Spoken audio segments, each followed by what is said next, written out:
Pernahkah kita duduk sendiri di malam hari, pikiran berlarian ke berbagai arah, seakan masa depan penuh dengan ketidakpastian?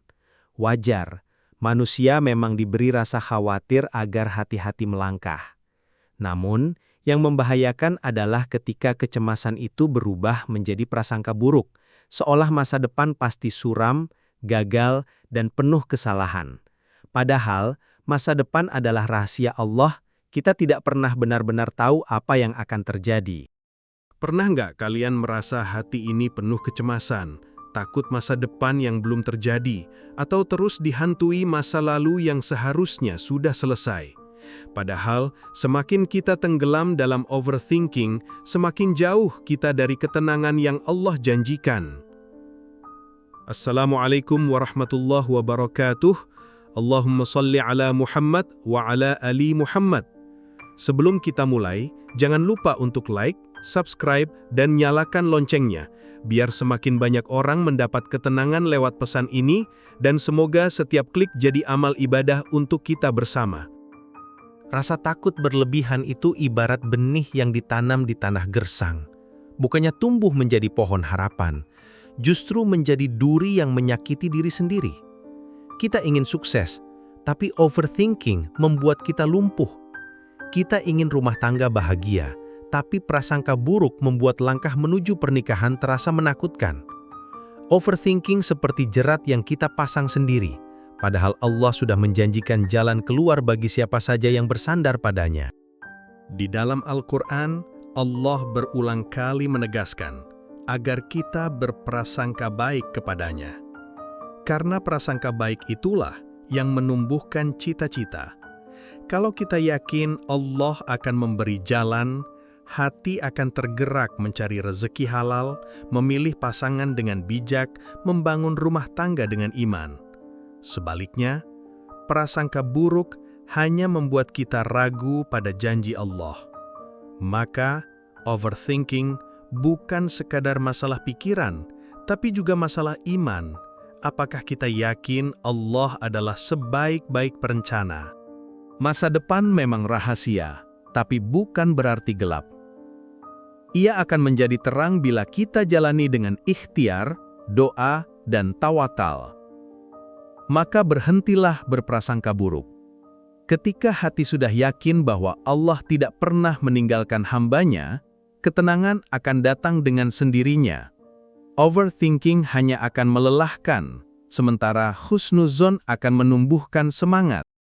Berapa banyak dari kita yang masih sering menoleh ke belakang, mengingat kesalahan lama, kegagalan, bahkan kehilangan yang sudah Allah ambil dari kita. Padahal masa lalu itu ibarat buku yang sudah selesai dibaca. Kita bisa mengambil hikmahnya, tapi tidak bisa mengubah jalan ceritanya. Terjebak di masa lalu hanya akan membuat kita kehilangan kesempatan untuk menulis bab baru dalam hidup. Kalau masa lalu itu dosa, cukup kita sesali dan mohon ampun kepada Allah. Jangan biarkan rasa bersalah menjadi beban yang terus menekan dada. Allah Maha Pengampun dan pintu taubat selalu terbuka. Yang keliru adalah ketika kita lebih sibuk mengingat dosa daripada memperbanyak amal, seakan kita percaya pada beratnya dosa, tapi lupa percaya pada luasnya rahmat Allah. Kalau masa lalu itu kehilangan, ikhlaskan. Benda yang hilang, biarkan. Orang yang pergi, relakan. Luka tidak akan sembuh kalau terus digaruk. Bahasa hikmahnya, biarkan yang pergi benar-benar pergi. Jangan kau kunjungi lagi dengan cara mengingatnya terus. Setiap kali kita membuka luka lama, kita sendiri yang terluka. Sedangkan Allah sudah menyiapkan gantinya. Hanya saja, kita terlalu sibuk menoleh ke belakang. Masa lalu tidak diciptakan untuk menghantui, tapi untuk menjadi guru. Kalau kita pernah jatuh, itu bukan tanda kita gagal, melainkan tanda kita sedang belajar. Orang yang terus terjebak dalam bayang-bayang kemarin tak akan pernah siap menyambut esok. Ingatlah, Allah tidak melihat siapa kita di masa lalu, tapi siapa kita hari ini. Maka jangan biarkan hari ini rusak hanya karena terlalu sibuk mengulang cerita yang sudah selesai. Seringkali kita mendengar istilah was-was hanya dikaitkan dengan bisikan setan. Memang benar, Setan selalu membisikkan rasa ragu dan takut agar kita jauh dari Allah. Tapi tahukah kita, tidak semua was-was itu datang dari setan? Ada yang lahir dari luka mental dalam diri kita sendiri. Bedanya halus, tapi dampaknya besar. Jika salah menanganinya, hidup bisa terasa tersiksa. Kalau was-was datang dari setan, biasanya ada rasa senang saat melakukannya. Misalnya, setan membisikkan untuk melihat yang haram, hati terasa terdorong untuk menikmatinya. Tetapi kalau was-was lahir dari luka mental, rasanya berbeda. Kita tahu itu tidak perlu, tapi tetap merasa dipaksa mengulang. Contohnya, sholat sudah benar, tapi hati tetap ingin mengulanginya karena takut tidak sah. Capek, lelah, tapi tetap dilakukan karena pikiran terus memaksa. Was-was yang berasal dari luka mental inilah yang berbahaya. Ia membuat hidup dipenuhi ketakutan tak berujung. Orang jadi takut kompor belum dimatikan, meski sudah dicek berkali-kali. Takut salah wudhu, meski sudah benar. Takut ibadahnya tidak diterima, meski sudah berusaha sebaik mungkin. Hidup pun berubah jadi penjara kecemasan, di mana hati tak pernah merasa tenang. Disinilah pentingnya membedakan sumber was-was. Kalau itu dari syaitan, lawannya adalah zikir, doa, dan isti'adzah. A'udzubillahi minasyaitonirrajim.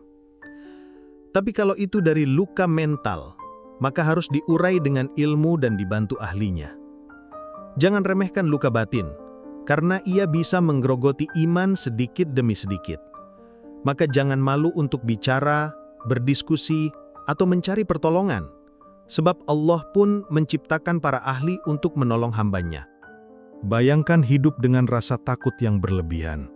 Pagi hari ingin tersenyum, tapi pikiran segera menyela. Nanti pasti ada hal buruk yang terjadi. Saat makan enak, hati berbisik, jangan-jangan ini diracun. Padahal tak ada bukti, tak ada alasan nyata, semua hanya bayangan. Luka mental membuat seseorang selalu melihat sisi gelap, bahkan di tengah cahaya terang. Begitu pula dalam hubungan. Ada suami atau istri yang baik, penuh kasih sayang. Tapi karena pernah mendengar kisah buruk orang lain, pikirannya langsung berasumsi, jangan-jangan pasanganku juga seperti itu. Akhirnya, ia tidak bisa merasakan bahagia yang sebenarnya. Luka mental mengubah cinta menjadi kecurigaan, dan rumah tangga pun terasa seperti penjara yang tak terlihat. Ketakutan berlebihan ini membuat iman perlahan rapuh. Orang jadi sulit bersyukur, susah tersenyum, bahkan ibadah pun terasa berat. Sholat bukan lagi tentang ketenangan, tapi tentang kecemasan, apakah diterima atau tidak. Padahal Allah berfirman, "Aku sesuai dengan prasangka hambaku kepadaku." Jika terus berprasangka buruk, maka hidup yang datang pun ikut terasa buruk. Inilah yang disebut luka mental, bukan sekadar rasa cemas biasa, melainkan pola pikir yang terikat pada ketakutan. Ia bisa muncul karena trauma, pengalaman pahit, atau bahkan karena membiarkan pikiran negatif berkembang terlalu lama. Dan jika tidak disembuhkan, luka ini akan terus menutup mata kita dari kebaikan-kebaikan yang sebenarnya Allah sudah persiapkan di depan mata. Luka mental dan was-was berlebihan bukan akhir segalanya. Allah tidak pernah meninggalkan hambanya. Jalan keluarnya selalu ada, hanya saja kita perlu mau menempuhnya. Pertama, lawan bisikan setan dengan memperbanyak zikir. Ucapkan a'udzubillahi minasyaitonirrajim, perbanyak istighfar, dan hadirkan nama Allah dalam hati. Karena saat hati sibuk dengan zikir, setan tidak punya ruang untuk berbisik. Namun jika was-was berasal dari luka mental, maka butuh pendekatan berbeda. Jangan remehkan, jangan pula merasa malu. Luka batin sama pentingnya dengan luka fisik, keduanya butuh perawatan.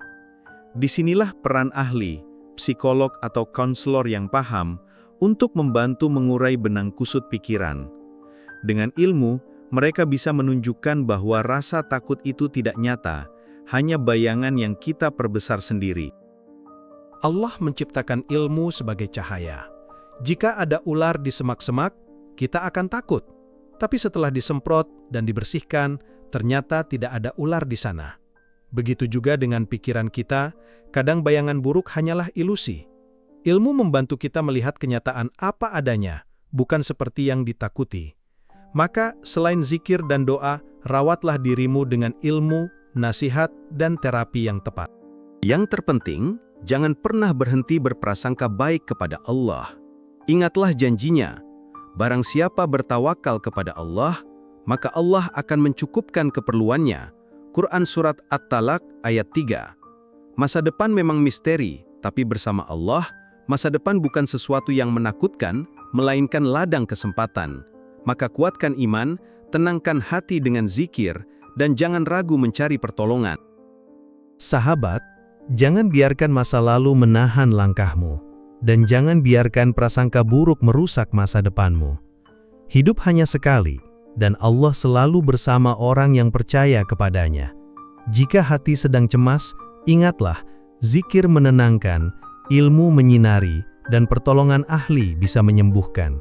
Jadikan hari ini titik balik dari was-was menuju tenang, dari overthinking menuju tawakal. Wallahu a'lam bis-shawab. Wassalamualaikum warahmatullahi wabarakatuh.